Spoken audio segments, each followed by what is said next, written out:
Hi, I'm Scott Langdon, and this week on God and Autobiography, the podcast, I'm thrilled to be able to share this conversation between Jerry Martin and Mark Groleau. You'll remember Mark from episode 134, when Jerry spoke with Mark as one of our early Life Wisdom Project guests. This week, Jerry and Mark discuss Mark's spiritual story and his journey of discovery about a God who looks very different from the God of his belief system. Next week, join Jerry and me as we bring an all-new edition of What's on Our Mind. Here now are Jerry and Mark.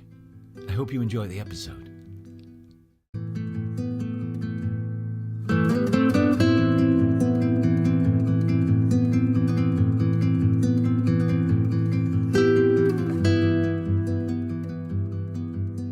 They kept saying I should interview some famous people, Deepak Chopra or somebody. Yeah, I am not interested in Deepak Chopra. Okay. Yeah. And they were suggesting this one and that one. No, I'm not interested in them. Okay. You want to interview someone, if you don't have questions, you want to ask them. And they said, who would you like to interview? And I said, my readers. And what I have found dealing with you and others is everybody is coming from a different place. They have their own story. Yeah. The book relates to them in accord with their own spiritual journey, not some idea that everybody's got to be a certain place, right? But rather everybody takes it up in their own way. Yeah. And, well, if that's the only qualification, then I suppose I am qualified. Yeah, that is the qualification. Because I feel wholly unworthy, but if you put it like that, I did read your book, so check. In fact, Mark, I wanted to interview you in part because you were one of the first readers of the book outside, my intimate friends. Okay. And, when I started doing media, and you had the Wiki God podcast, and somehow something came across your desk or in your about God and Autobiography. Do you have any sense now, in thinking back, what struck you such that you thought, oh, this is somebody I'd like to interview? Because the WikiPod, you did interviews. Yeah. When the podcast kind of got syndicated with the radio station and Faith Strong Today, the president there, Matt Cain, I mean, he gets a deluge of people kind of wanting their stuff out in the world and figuring that a large media outlet like that will give them exposure. It was kind of philosophical, intellectual, and so he punted it my way. I don't know if I've ever told you this, but I broke my rule, which was always interview in person, right, and in Toronto. Yeah. So that was like groundbreaking for me. When I called you from their studio, I had never done anything like that before. So that was a hugely intimidating factor. I didn't know what kind of person you would be, but I was really super nervous, not just to talk to you, not face to face, but in the studio. Usually I just hauled around my equipment, set it up across the table at a restaurant, and talked to somebody in Toronto. But I honestly, when I started exploring your book, I thought, I didn't even know if this was for real. Like, I thought I was getting punked in a way. Because God, like, go fraud. In a way, like, to be honest, because the title, God and Autobiography, I looked it up online, like you said, and I just thought there was not much out there yet. I've landed on your website where you had been interviewed on other things, but I didn't know, honestly, is Jerry Martin a wingnut? What this is? And then when I started reading the book, I love that this is where you pulled me in right away, because in the first few pages, I think you're like, you probably think I'm a wingnut. Yeah, I did. I was a lifelong non-believer. Right. And the philosopher, where we're trained to question everything. Yeah. And here God was speaking to me. So the first challenge was, am I going to believe this? Yeah. Am I going to believe it? Yeah, so that was important to me, that if you have self-awareness that you might be a wingnut, you're probably not a wingnut. That's true. So I think that pulled me in and allowed me to read further. But that, your original question, I think, was, why did I give it consideration? And I mean, my podcast was about God. The kind of impetus for the podcast was people who are willing to explore God in a very open and honest and in a way that even if it questions their own sense of belief or self or all of those bedrocks that we like to stand on, I want to talk to you about that if that's happening to you. And so, you were that in spades, whether or not you were crazy. I got that sense of like God kind of rocked you off your feet. And so that's why I wanted to explore that with you. Yeah. And what was your spiritual situation or journey up to that point? How far back do you want to start? Well, you start at the beginning. That's always a great place. Okay. I'm going to try to, I don't want this to turn into a counseling session. Right. So I grew up in a very fundamentalist Pentecostal church, a sect of a sect. The kind of church that's every Sunday you heard that we are the only ones with the truth. Everybody else is going to hell in a handbasket. Not just other faiths, like the Methodist church, the block over, and especially the Catholics and the Wesley, whatever. They're all going down except our little group. The wrong kind of Pentecostals. Yeah. Oh, yeah. Yeah. Because we were oneness Pentecostal. So anybody who believed in the Trinity was out. I mean, so many people were out, except us, fortunately. And that just became increasingly unpalatable throughout my teens. But I was getting groomed to be a preacher, and I was already preaching. And I was just coming to a point where, I wasn't sure about this. I went to university, and kind of very long story short, my degree was in English literature. So I was learning tools of how to read literature. Yes. And so form criticism, textual criticism, historical criticism, all that stuff. Yeah. And I started applying what I'm, applying to Shakespeare and Chaucer by day, and coming home and reading the Bible, because we went to church like 3-4 times a week, and starting to apply those new skills to scripture, and starting to think that maybe we're not bringing enough to bear to the text, just kind of that surface literalist reading. Started to ask the leadership questions about, why do we believe this thing but not this thing? Why Paul but not Leviticus, when in essence we're saying, or why one verse of Leviticus and not another even? It was that close, because we would use like clothing rules from Leviticus but not food rules, and why? So that kind of thing. I was told to stop asking questions, and dangerous sign. How can you stop asking questions? So I left, and I kind of spun out into atheism, because when you're raised in a church that says every other church is wrong, and why. We were raised like to perform theological jujitsu on every other church. Like you'd go door knocking and hope a Trinitarian opened the door and try to just, turn them into knots. So I wasn't about to adopt a system of theological thought that I'd been trained how to deconstruct. Yeah. So I just had nowhere to go. Yes. And turned into essentially an atheist for a few years. Yeah. So that kind of super black and white God, who, or destined everything and controlled your destiny, and right and wrong. And you would look at the world through a lens of that's right, that's wrong, that's right, that's wrong. And I'm the arbiter of that. I kind of speak for God. Once I didn't have to live that way anymore, it was so wonderful. I lived in Korea at the time. I remember I met a pastor, and, my first objection to Christianity was just like, it's miserable going through life, seeing evaluating everything through this, like, that's good, that's bad, that's good, that's bad. I said, I loved that just kind of fell away, and I could just enjoy culture. I could go to a Buddhist temple and enjoy the intricately painted ceilings without thinking it was demonic or having to feel bad about it. I could enjoy human beings and culture, and I loved that. So I think that's how I was wired. It's just that when I was raised in a certain system, that was not allowed to flourish. And the second it was pulled away, I could kind of be who I am. Yeah, yeah. And then when you, at the time you encountered God in Autobiography, where were you spiritually in your life? Was it a kind of up point or a down point or more of a sideways point? Or yeah, I would love to hear the different experiences of your readers, because for me, I'm forever exploring. I graduated from seminary, became a pastor. Thankfully, I'm in kind of the Anabaptist tradition where it's a big tent. You don't have to.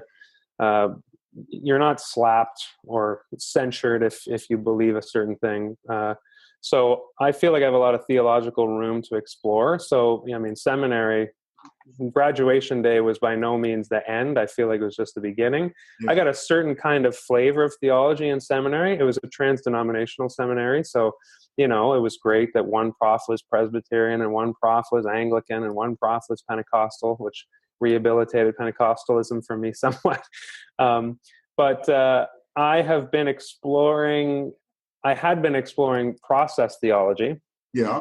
And so, I don't want to give a quick primer on process for anybody who might be watching this and not sure, but essentially I think at the core, process theology questions the ineffable God, kind of the omni-God of Greek theology that Christianity has kind of co-opted. Omnipresent, God is absolutely everywhere. God is omniscient. God knows everything. God is omnipotent. God, can do anything. Nothing is impossible for God. My daughter sings that after she comes home from Sunday school sometimes, and I cringe a little bit or add a little caveat. God is so big, so strong, and so mighty. There's nothing that he cannot do. I'm like, well, maybe. They got in these puzzles. Can God create, a rock heavier than he can lift? Yeah. So that was an issue for maybe Aquinas. But we have free will. If God already knows what you're going to have for lunch, do you really get to pick your lunch? Yeah. So I think around the same time I had been kind of playing with this idea. In seminary, I went off campus and did a course with Jack Caputo. Yeah. Jacques Derrida kind of studies about the weakness of God. Caputo's all about the weakness of God. And in seminary, I was the raging liberal in the room, but then I went off campus to ICS downtown and I was the raging conservative in the room, which for me was just literally just the room was upside down.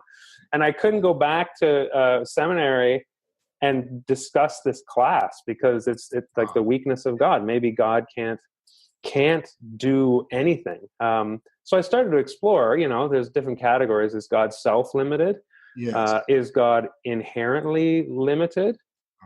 Or is God unlimited in what God can do? So that's kind of, I was really into process and rethinking the omni-God when I picked up your book. Let me say this about the process. In that view, God is evolving.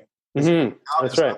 Can't do everything, isn't perfect yet. That's right. But God is evolving and we're evolving, and we're all evolving as part of that story to something.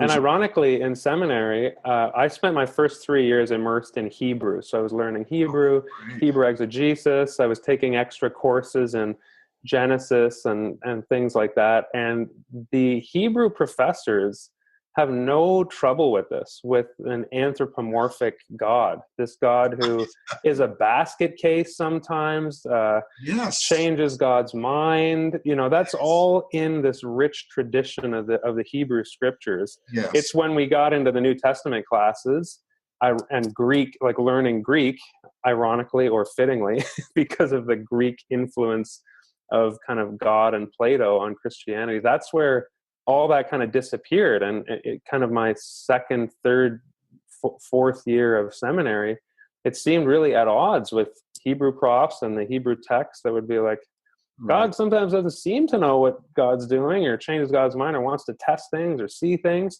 Yes. So I knew that it wasn't like total heresy. It always depends on who you talk to, right? Everybody is somebody's heretic, as the saying goes. So, so it depends on who you're talking to. But your book came along at a time where I was genuinely shocked at how commensurate it was with what I was feeling and thinking. That's what I'm saying. I'd be interested to see somebody who picks up your book and is just so like, what do I do? What do I do with this? It's so crazy. Because I know plenty of people who would have that response. They haven't kind of had the journey that I've had. And that was one of my questions to you when I interviewed you first is, can somebody with the omni view of God even approach this? What has your experience been of somebody who kind of a typical evangelical, God is so big, so strong, so mighty, perfect, unchanging. There's always that one verse. Jesus is the same yesterday, today, and forever. So that means God doesn't change. I would love to know how somebody like that approaches this text. Yeah, I had a conversation with a local Baptist minister who's also kind of a friend about that when I broke the news to him about God and Autobiography and gave him a copy. But he cited exactly the verse of God being unchanging, the same today, tomorrow, forever. Right. And I said, well, this is true of some evangelicals in the movement they call open theology. Yeah. Then is there a point in praying and asking God to do something? Right. Because that sort of implies that if you pray, God will do it. If you don't pray, he won't. Yeah. And that means, you're part of the story. The story is evolving. God isn't changing. And we had an interesting discussion where he saw the point of that. God isn't unchanging in some simple-minded way. Yeah. Therefore, as soon as you say that, you have an open question of how through. I think open theology from open theism was a bit of a gateway to process for me, where Greg Boyd, who kind of is the progenitor of that line of thought or made it popular, I had read his stuff for a number of reasons, but then discovered that open theism way of describing the future, where, if the future is a chessboard, God can foresee every possible move, right? And make a best guess or something like that. Process is even less determined than that. Right. But your book is exploring this, and yeah, like I said, I was really surprised. I was trying to do some research on you, like, are you a process guy, or did this just literally drop out of the sky, or because it was so it just so matched what I had come to understand about God at that point in my journey, and I would say even now, that's kind of where I'm at. I don't think I ever want to settle, but that's where I'm at now in my view of God. That God is evolving and changing with us, and I love that view. Some people say, why would I want to ever serve a God like that? So that opens up all kinds of maybe psychological questions. Well, and we're living an adventure with God is the point of view that I get from what God told me. I didn't know process theology or any of that. I had no opinions about any of this stuff. That I was always surprised is when something contradicted what I took sort of the standard story, which included omniscient and so forth.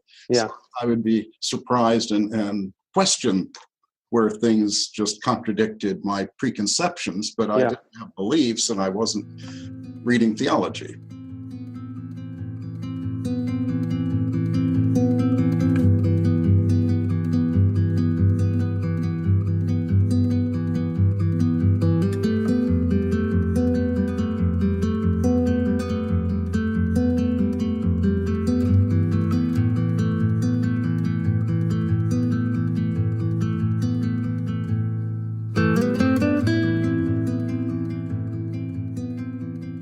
Well, you see, I mean, this might not make the conversation evergreen if I say this, but is it Stephen Fry, the comedian in Britain last week? He's getting censured because he went on a rant about God on the air.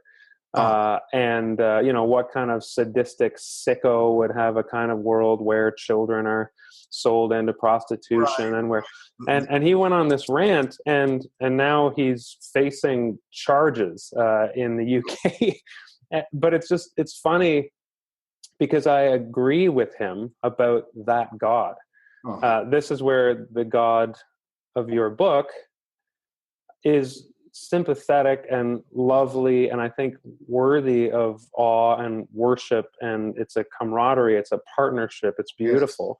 Yes. Where you have the Stephen Frys of the world who are giving it a fair amount of thought, I think, in some ways perhaps more than theologians. What kind of God is causing like literally ordaining and causing this to happen to the vulnerable people in the world, kind of smiling down on and then saying, it's all for a good reason. Yes, no, you know, everything works out for, we don't understand it. You don't understand it, little humans, but you know, the reason why I had that car accident happen, it was for a good reason. But that doesn't sit well. I don't know if it ever did, but it certainly doesn't in this generation, that's for sure. Right. And the God who talks to me doesn't say everything is great. He says pain and suffering are just as bad as atheists say they are. Yes. So there's no attempt to paper it over. So it ends up a more complex story. Yeah. But with God suffering when we suffer, which is very odd from, again, the classical theist. Right. God certainly suffers. Yes. Messages here. Which at a certain point in church history was a heresy, right? I forget the name for it, Patripassianism or something, but God the Father certainly can't, you can't have that. You cannot have a God who is affected by emotion, or because that would implicate change. Yes. You had to uphold all these kind of a tower, like when my little 2-year-old puts those cups of different sizes, that if the one underneath is threatened, the whole thing's going to come down. So, you know, you can't have God suffer because that would implicate God can change. And if God can change, then everything is unbalanced. And I just kind of like the subtle way that your book says that's nothing to fear. God changing, God evolving, God being on a journey and a process. That doesn't undo the universe or ethics or morality. I read a book by, I think it's Terence Fretheim, Creation Untamed, before I kind of got into process seriously. That was kind of one of my really kind of easy entrances in. And he just talked about like things as simple as being able to fall off a cliff. I mean, the world is not a risk-free zone, he called it. Right. So that's true of like tornadoes and hurricanes. There's God did not create this environment that is absolutely free of risk and danger. Right. So when we get in a steel box and drive 100 kilometers down I guess that would be like 70 miles for you, an hour, 70 miles an hour, you know, on pavement. And you hit something and people die, and we say, how can this thing be allowed to happen? Yes. You know, we took a huge risk by getting in a car or flying in a plane, and God didn't create a world that is free of risk. Now it's easy to understand that with cars and trains perhaps, but he says the same thing about tornadoes and hurricanes and floods. There's something about this sphere we've been put on that is in process. There's still things going on. There's a creating happening. Yeah. And he kind of jumps off of that into like nothing that we see in the world is static. So how come we put that on God? I just so much of the way the world is set up, from having children and that whole thing, seems to be kind of echoing or pointing to God. That's why I love kind of the Big Bang stuff about in the book, the way God was as much a part of the Big Bang. I love that part. It was like watching a movie for me in my mind's eye, but just so I could just feel it viscerally. God waking up when the bang happens and kind of luring everything forward. Like, look at all this light and look at all this matter. And I just love that. Yeah, I've got to orchestrate this somehow. Yeah, which again, in the Hebrew scriptures, like day one of class, you know, because I grew up with the King James Version. In the beginning, God created the heavens and the earth. Yes. And my pastor used to say, see, in the beginning, in the beginning. That means there was a beginning. And my first day of Hebrew, I read it in Hebrew, Bereshit, and I put on my hand, I said, this just says begin.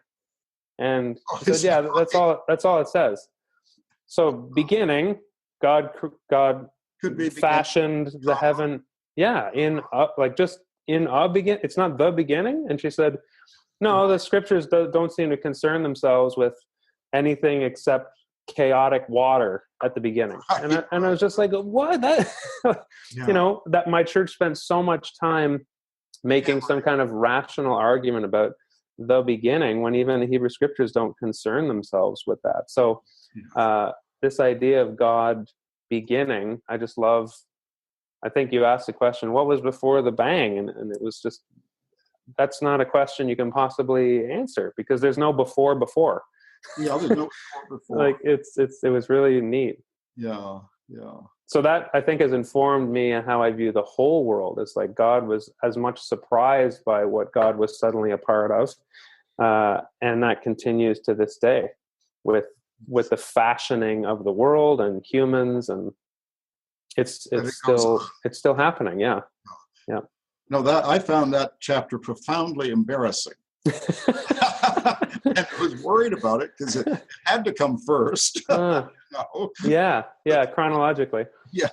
I think that's why I pulled, again, I keep saying I think that's why it pulled me in. There's clearly no one reason, but it just reminded me of Fredheim and what I'd written and my Hebrew class. And so it wasn't too out there. I understand that it would be for many people who need to hold white-knuckled onto a certain doctrine, and even the creation out of nothing, the ex nihilo gets really, really debated. But at the end of the day, it's not in Scripture, God creating everything out of nothing. Yes. So it's one of those, one of our pet doctrines, I suppose. Again, that Tower of Cups to preserve this other thing. Yeah. But to me, that it's a much more sympathetic view of God. You wouldn't have the Stephen Fries of this world saying, what kind of sadistic a-hole is God? Right. You wouldn't have that. But it explains tragedy better. It explains things as random as a tornado ripping through a trailer park, or children being sold into human trafficking. But this view of God helps explain those things a lot better, I feel. I also had, as you know, an encounter with Jesus, conversations with Jesus. Now, when I had them, I had no interest in Jesus, just the way at the beginning when God first spoke to me, I had no interest in God. Yeah.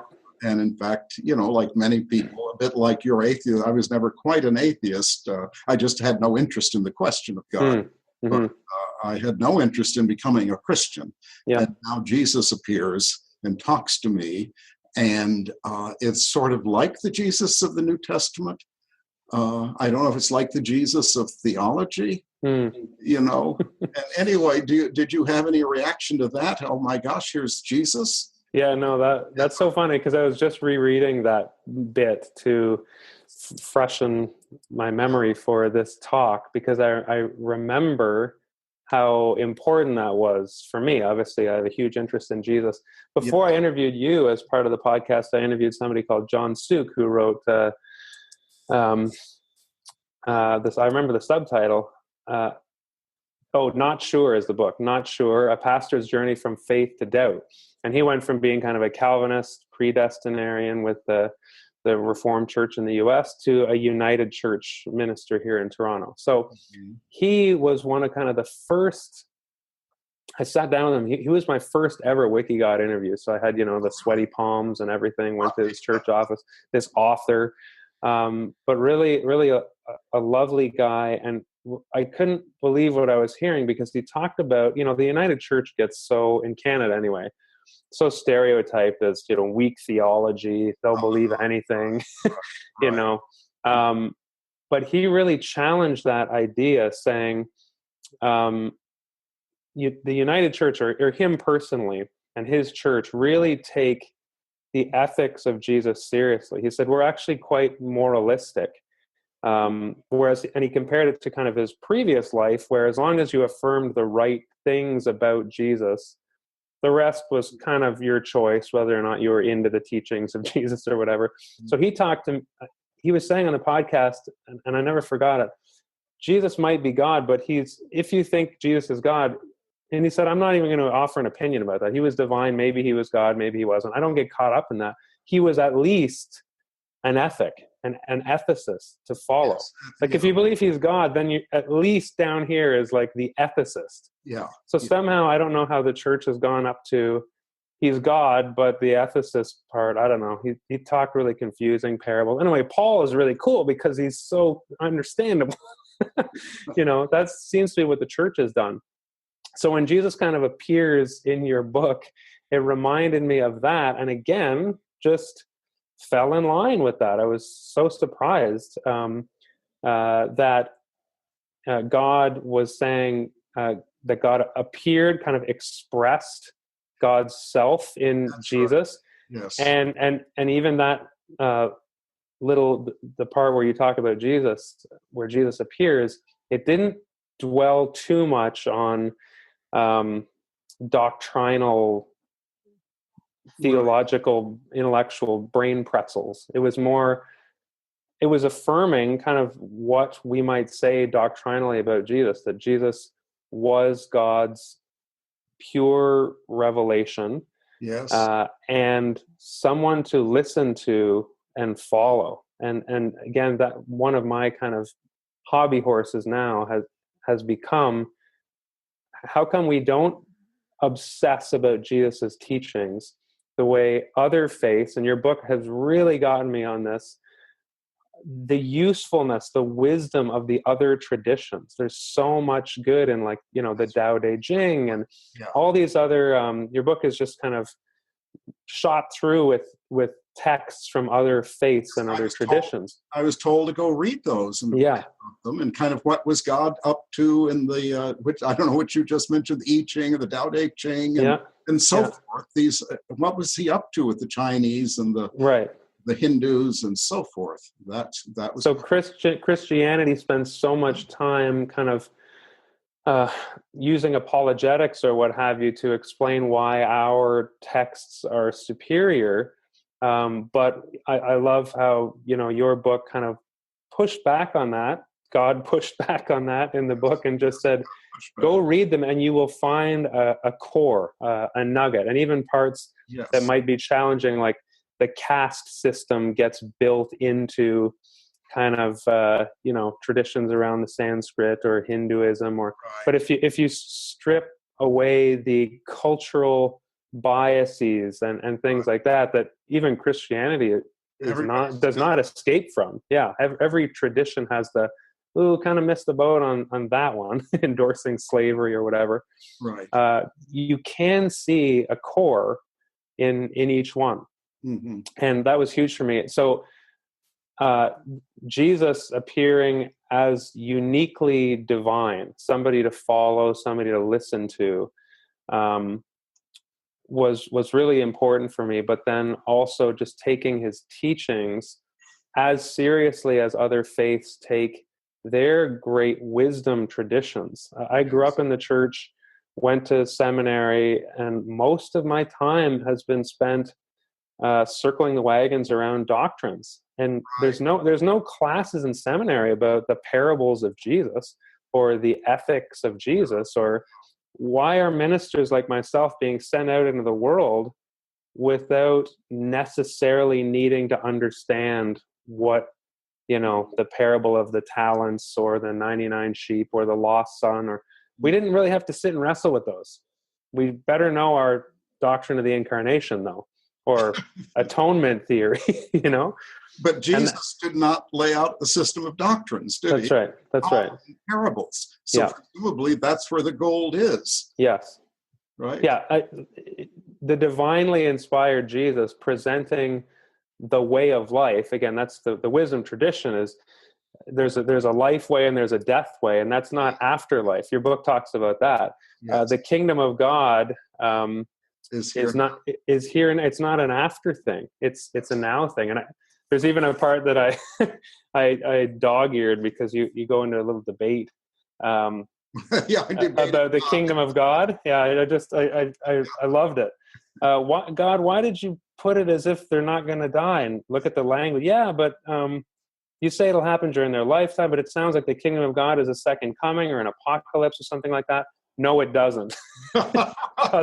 No, it doesn't. You're reading that in. The kingdom of God is the reception into the soul of God's presence. Yeah. I mean, I think that made me put the book down, and because that's so true. Jesus spent all this time talking, and he wasn't just waiting around for, one day I'm finally going to get arrested and then the show's going to start.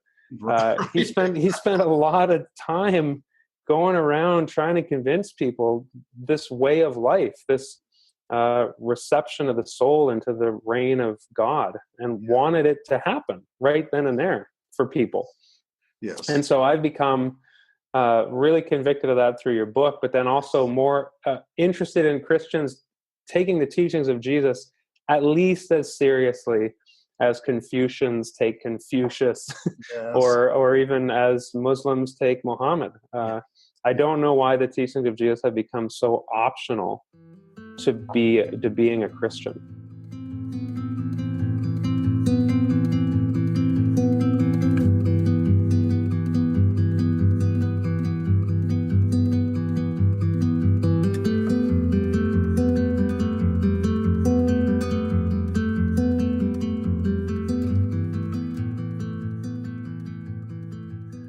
So through the process, you talk about where were you in WikiGod. I went through 2 years of incredible interviews and talking to people like yourself.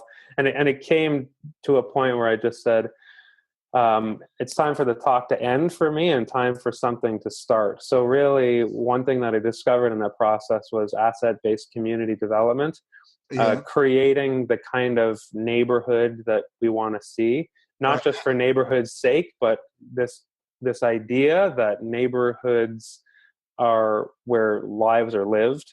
Yes. And it's how cities are changed and countries are changed. You got to start somewhere, start in your neighborhood, start people relating to each other. So all the kind of scourges of society, loneliness and vandalism and all that, that's neighborhood stuff. That's family stuff. So I am focusing my efforts on asset-based community development.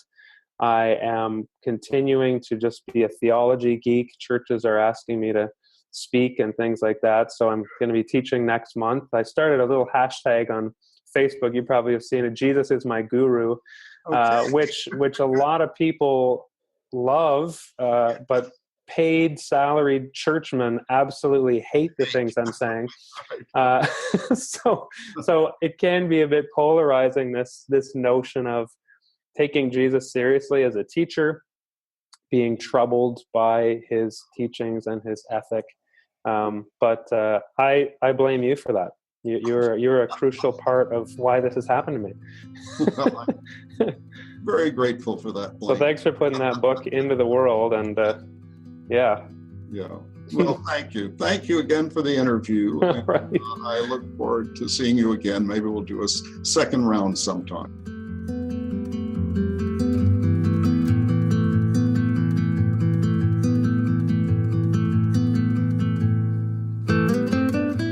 Thank you for listening to God and Autobiography, the podcast. Subscribe for free today wherever you listen to your podcasts and hear a new episode every week. You can hear the complete dramatic adaptation of God and Autobiography as Told to a Philosopher by Jerry L. Martin by beginning with episode 1 of our podcast and listening through its conclusion with episode 44. You can read the original true story in the book from which this podcast is adapted, God and Autobiography as Told to a Philosopher, available now at Amazon.com and always at godandautobiography.com. Pick up your own copy today. If you have any questions about this or any other episode, please email us at questions@godandautobiography.com and experience the world from God's perspective, as it was told to a philosopher. This is Scott Langdon. I'll see you next time.